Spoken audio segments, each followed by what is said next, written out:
Hi guys, my name is Crystal and welcome to my YouTube channel.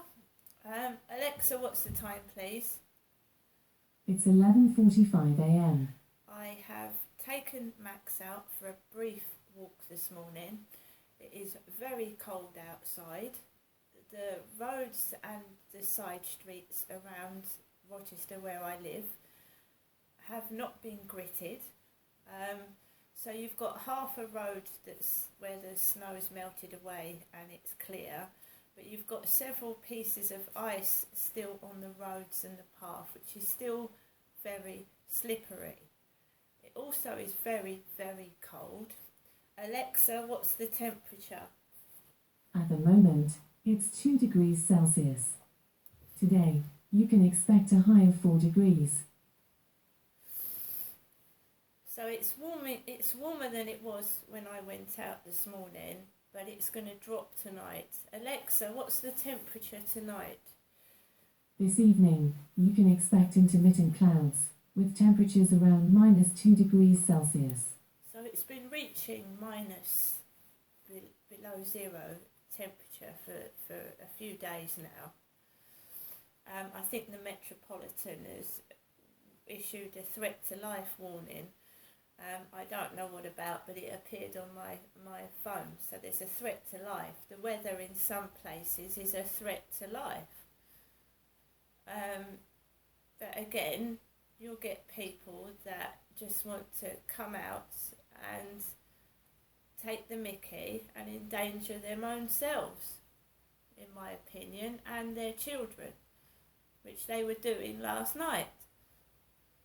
Endangering themselves and their children just to make a spectacle of me. Fair enough. So today I'm going to make myself a beef curry. My son cannot see me because his car has broken down. I don't drive. I've never had a white car, a blue car, a green car or a purple car. I cannot drive. I've never learnt to drive.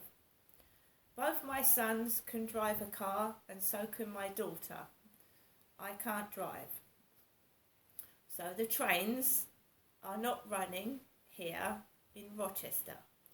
So my son lives in London. He can't come and see me because the trains are not running because there's a strike today. Normally when I go out of the flats you can hear the booming voice telling you so and so train is arriving at the station, platform 1, platform 2, but it's dead quiet. You cannot hear the train railway announcements because the train system has come to a halt, a dead standstill. So people are going to resort to using the buses. The buses are going to be unbearably full of people. When a bus is packed, you transmit germs, coughs and sneezes, spread diseases. So the bus is going to be jam-packed full of people sat next to each other with God knows what germs on them. So I'm not going out today. I'm certainly not walking into Chatham with blisters on my feet. I'm having a rest. I have got a tin of beef curry, so I'm not hungry in my flat. I got a Costa coffee from the co-op last night. I also got my Nescafe 3-in-1 coffee, and I got some cakes to go with my coffee. So I'm not sat in my flat with no money and no food. Okay. Last night I got some Mr. Kipling 8 Frosty Fancies, and they are like the French fancies, but they're white. So I've got cakes to eat, right? And I shall cook my beef curry and show you my beef curry. So I've got a tin of Tesco beef curry here, which I'm going to cook with rice. So I'm not in my flat with no food and no money. Okay. I've written up the diary half of it. So I've been sat in my flat listening to Audible about domestic violence. I've got a book about domestic violence, and she's been reading about Cheltenham and Stroud, about how her partner was convicted of fraud and sent to prison.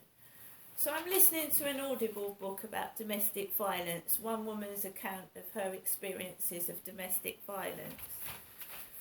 So, if we go back to yesterday, Friday, December the 16th, this is mine Crystal's diary entry.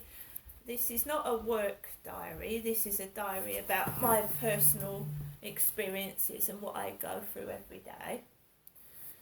Really bad sleep last night. I was coughing and sneezing and had a sore throat, and I felt hot and clammy all night.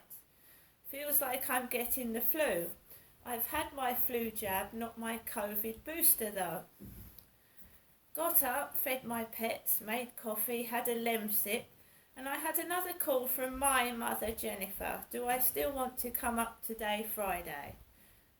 McGeohan lorry is outside of Foley Apartments, and it's got Og in it.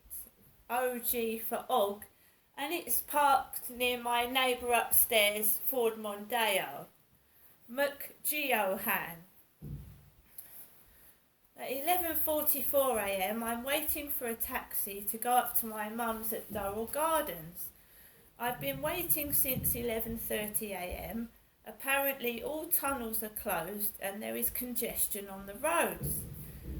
Then Trudy, next door, Darren's wife, turns up in a long black car outside the flats, and she's loaded up with bags with a bobble hat on, so she takes all her stuff up to the flats.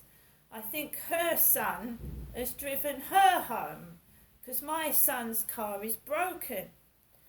At 11:51, the neighbour on the other side arrives, the blonde lady, and she parks outside my bedroom window. 12:11pm, finally, I'm in a taxi. A short Asian driver with rugged looks, not unlike the guy upstairs, unshaven, is driving me to my mum's. The roads certainly are congested. He diverts another way. A JR van drives past us, and I went out with a guy called Jay in Gloucestershire, Jay. He drives through side streets passing Doust Way, where one of my sons stayed at Doust House. And this Asian driver starts to get grumpy, starts moaning about the traffic, and I feel uncomfortable in the taxi. We finally get to Durrell Gardens. The road up to Mum's has not been gritted. The driver drives halfway up the path and tells me to get out of the taxi, please. He can't drive on the icy road. He leaves me 2 houses away from Mum's. Then he drives the car up to my mum's flat behind me, and I feel a cunt. I feel upset. Mum gives me the exact money to pay the driver with, and she doesn't go out to pay him. And I go inside my mum's flat, coughing and sneezing, not feeling very well. I've not written the part where I've walked home and everything that I experienced on the way back yet, but I will do shortly, after I've cooked my lunch, which is beef curry. So I feel, it makes you feel like people are being cruel on purpose. And I'm a victim here. I'm a victim of domestic violence. I'm a victim of sexual abuse. And the perpetrators, one of them's dead and the others are laughing their heads off because they've got away with it. See you later.